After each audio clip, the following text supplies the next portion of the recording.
दोस्तों, क्या ये बात सच है कि जिंदगी में तरक्की करने के लिए सिंगल या फिर अविवाहित ही रहना चाहिए? क्योंकि आज मैं आपके सामने कई उदाहरण रखने जा रहा हूं। सबसे पहले आप इस तस्वीर को देखिए। आप पहचानते होंगे, ये कोई और नहीं बल्कि देश के प्रधानमंत्री नरेंद्र मोदी की तस्वीर है। नरेंद्र मोदी सिंगल हैं, अविवाहित तो नहीं हैं। उसके बाद दूसरा नाम आता है कांग्रेस के नेता राहुल गांधी का।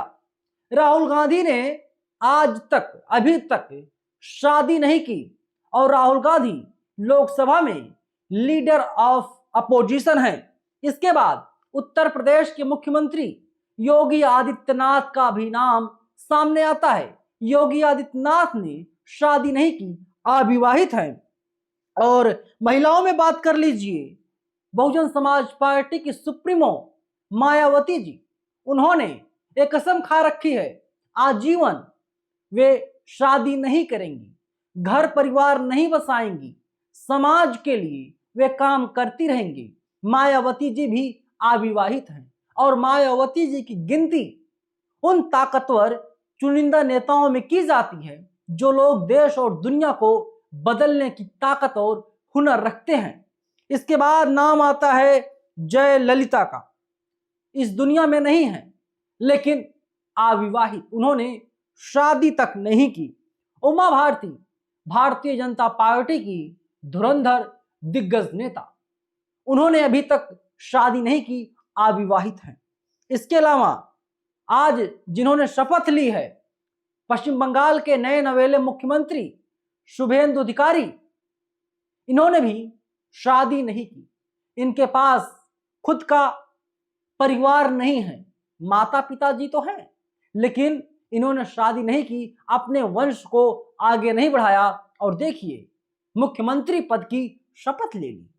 नरेंद्र मोदी, योगी आदित्यनाथ, अमित शाह, राजनाथ सिंह, सभी लोग इनके शपथ ग्रहण समारोह में मौजूद थे।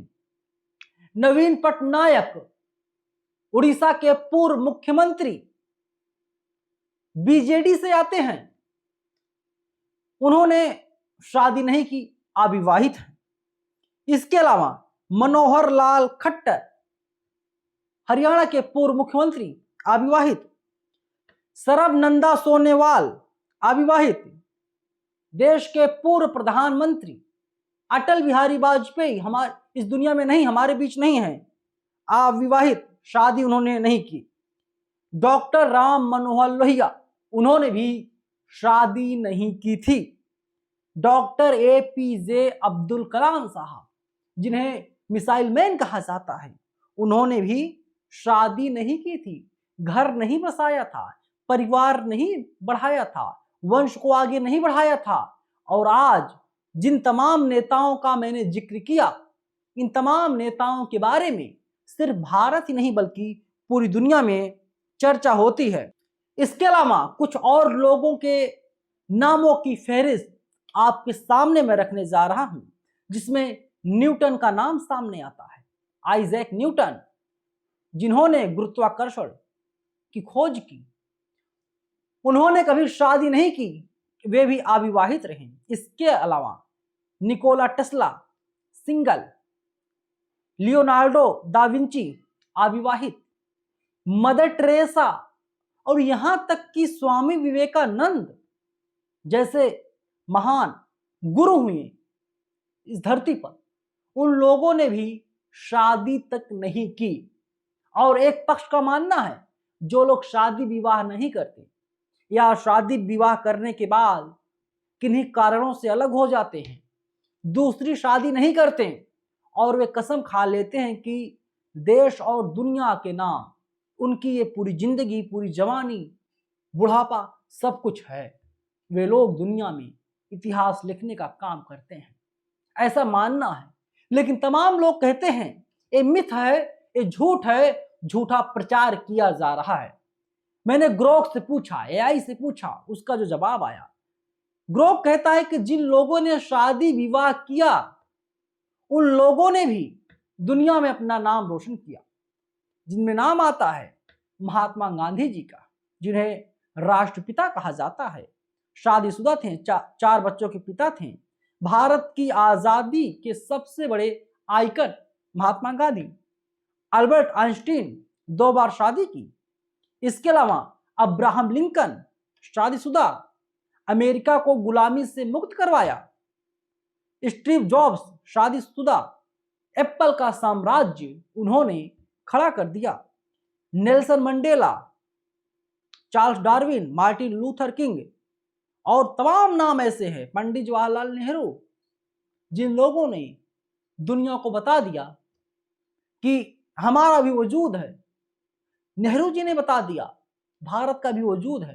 पूरी दुनिया को नेहरू जी ने आईना दिखाने का काम किया।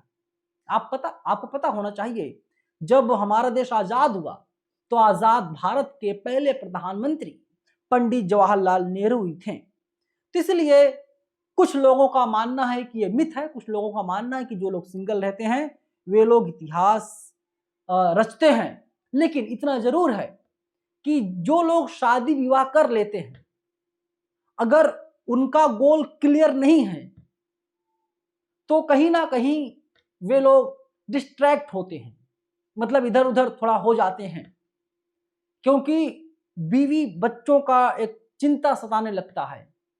जैसे आजकल लोग हमारे देश में नौकरी क्यों करते हैं? वे अपने लिए नहीं करते हैं, अपने बच्चों के लिए करते हैं, अपनी पत्नी के लिए करते हैं। कहते हैं कि मैं तो जमीन पर सो लूंगा, कोई दिक्कत नहीं है, लेकिन मेरे बच्चे, मेरी वाइफ जो है, कम से कम उनके पास बढ़िया बेड हो, बढ़िया गद्दा हो, एसी वाला रूम हो। और कुछ महिला ऐसी होती हैं, पत्नियां ऐसी होती हैं जो कहती हैं आप आगे बढ़िए, आप तरक्की कीजिए, हम इसमें बाधा नहीं बनेंगे। निष्कर्ष क्या निकलता है? एआई कहता है इतिहास गवाह है कि जुनून, मेहनत और सही समय से ही इतिहास रचा जा सकता है, वैवाहिक स्थिति से नहीं। अगर आप सिंगल हैं तो आप एक्सट्रीम डेडिकेशन चाहते हैं तो फायदा दे सकता है, लेकिन अगर आप शादीशुदा हैं तो भी इतिहास रच सकते हैं। लेकिन आपको ये देखना होगा कि प्राथमिकता किसको देनी है, काम को या परिवार को। अगर आप परिवार को पहले नंबर पर रख रहे हैं तो हो सकता है थोड़ी मुश्किलें आए, बाधाएं आए, जो आप काम करना चाहते हैं उस काम को आप ना कर पाए। लेकिन अगर आप अपने काम को पहले नंबर पर रखते हैं तो हो सकता है आप भी इतिहास रच सकें, जैसे महात्मा गांधी जी ने रचा, डॉक्टर भीमराव अंबेडकर जी ने रचा, बाबा साहब ने रचा। तो तमाम हमारे सामने ऐसे उदाहरण हैं।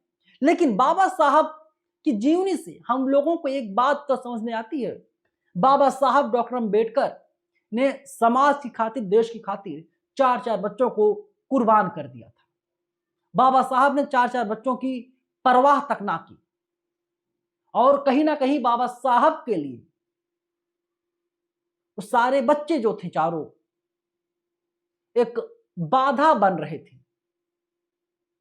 लेकिन बाबा साहब अंबेडकर ने उन बच्चों को बाधा नहीं समझा, आपदा को एक तरीके से अवसर में बदलने का काम किया। तभी आज मैं वीडियो बना पा रहा हूं और आप वीडियो को देख पा रहे हैं। फिलहाल आप क्या मानते हैं? क्या जिंदगी में आगे बढ़ने के लिए, तरक्की करने के लिए शादी जरूरी है? तमाम लोग कहते हैं जरूरी है और तमाम लोग कहते हैं जरूरी नहीं है। आपका क्या ओपिनियन है? हमें जरूर बताइएगा। धन्यवाद।